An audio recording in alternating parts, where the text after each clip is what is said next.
is not my friend. Taylor, did you just kill it? Poor guy. Hello, welcome back. I have a different kind of video for you guys today, and this one is something that's been requested before on my channel and something that I feel very strongly about as an esthetician, and it is going to be my tips for clear skin. So I have a lot of experience with going back and forth between having clear and not clear skin. I never had really bad acne or anything, but as I got a little bit older, like in my 20s, I've started to have just breakouts. Sometimes I'll have quite a few breakouts at one time, and sometimes it's just one or two, but it can be very annoying, and most of the time I have at least one or two at all times. I know sometimes it can feel like our skin is out of control, but there are generally a lot of things we actually can do to keep the breakouts to a minimum. So I have 11 tips, and I'm going to just get started. The first one I want to talk about is probably one of the most important. They're all pretty important, but this one I just feel really strongly about. And that is, do not ever, under any circumstances, unless you are like on your deathbed, do not ever sleep in your makeup. Never. Don't ever do it. There's no reason to do it. It takes you 5 minutes to wash your makeup off your face, and it is really just asking for breakouts if you sleep in your makeup. I remember when I did do that occasionally, which just sounds disgusting. It just sounds terrible to say that I've done that before. But I remember anytime that I've ever done that before, immediately I will break out, and it's just the best way. Basically, you're just taking essentially a bunch of toxic things, slapping them on your face, pushing them into your pores, and then just sleeping in it like a nasty chemical mask that you sleep in.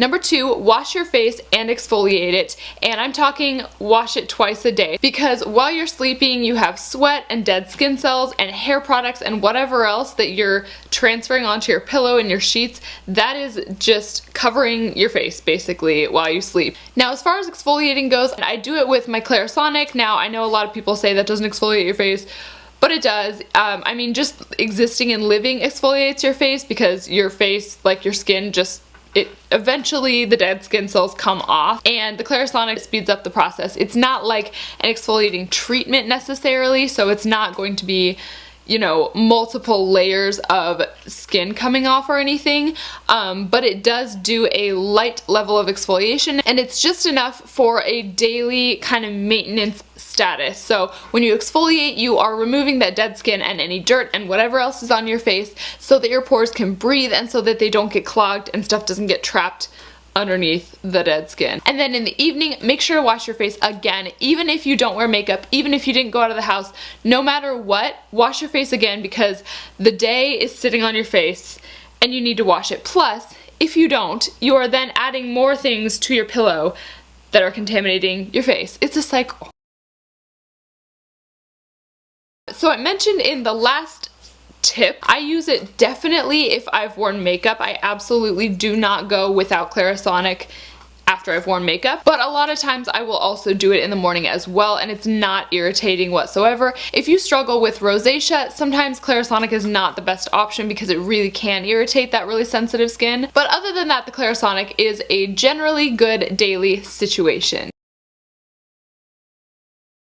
The next tip that I have is to know your skin and know your sensitivities. So a lot of people have reactions to certain products or ingredients within those products, and really paying attention to your skin and the way it behaves when you use certain products is a great way to keep track of products and ingredients that you know to stay away from.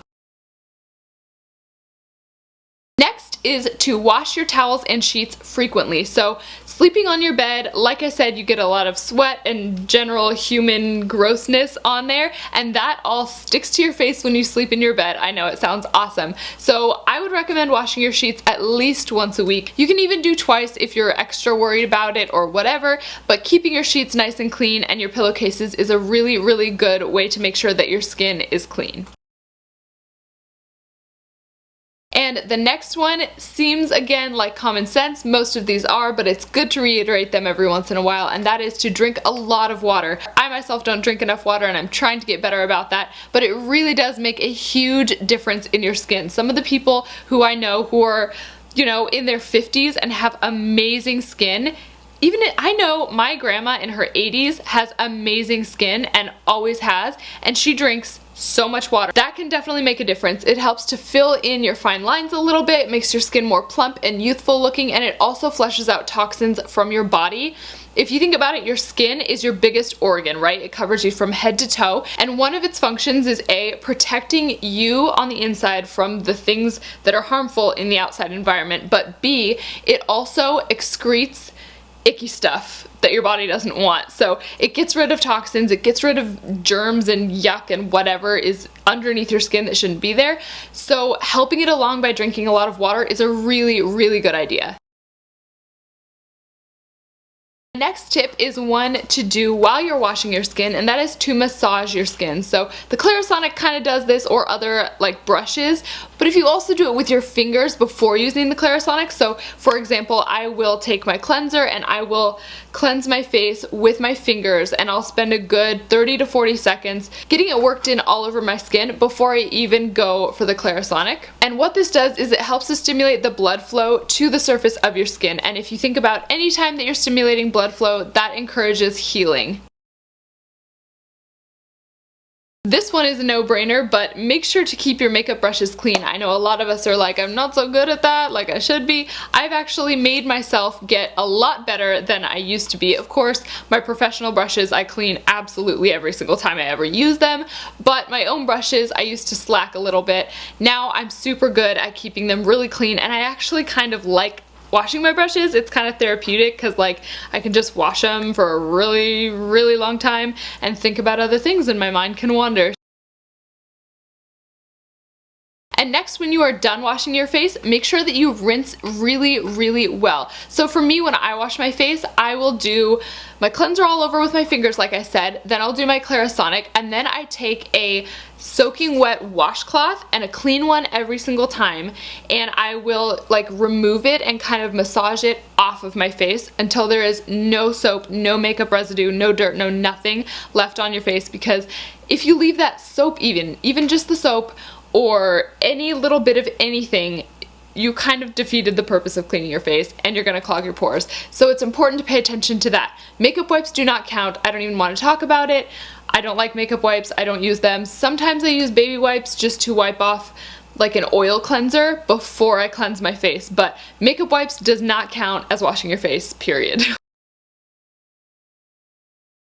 Now I know some people struggle with really, really prolific acne that just kind of takes over and they feel really hopeless, like there's nothing they can do about it. But here are a couple things that I personally know to work really well to clear up your skin if you really, really struggle with acne. Now I know people who have had really bad acne for years and years and years, even into adulthood, teenage years, whatever it is, have been on medication, antibiotics, the whole situation, okay? And these are going to seem extreme, but they're not. If you think about it, putting all those chemicals on your face to try to solve the problem and taking all these medications that you really don't know what they do, those are extreme. So what I'm gonna recommend is A, and this is not right for everybody, but A, cut out dairy from your diet. I know people for whom this has worked flawlessly and it has taken them off of medications and completely turned their skin's life around. And I know, like I said, it's going to seem extreme, but when you really think about it, it's just a habit that you can break away from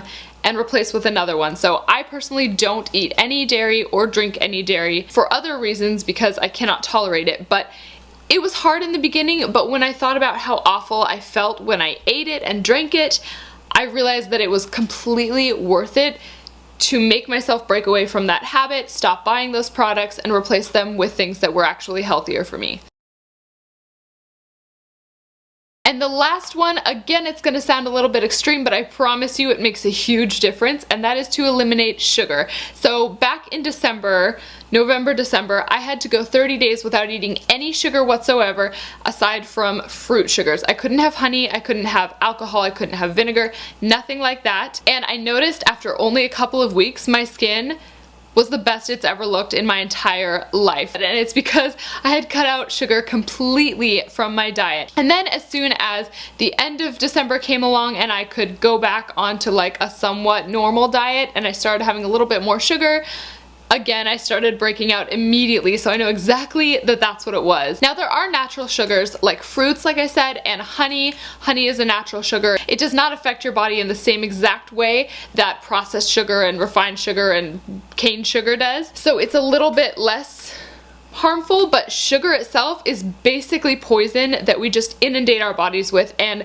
your skin is not going to be super happy about that a lot of the time. And again, like I said, one of the functions of the skin is to get rid of things that the body does not want, and sugar causes a lot of that upset in your skin. I hope you guys found this helpful, and if you have any questions, I am more than happy to answer them in the comments, and I will see you in my next video. Bye!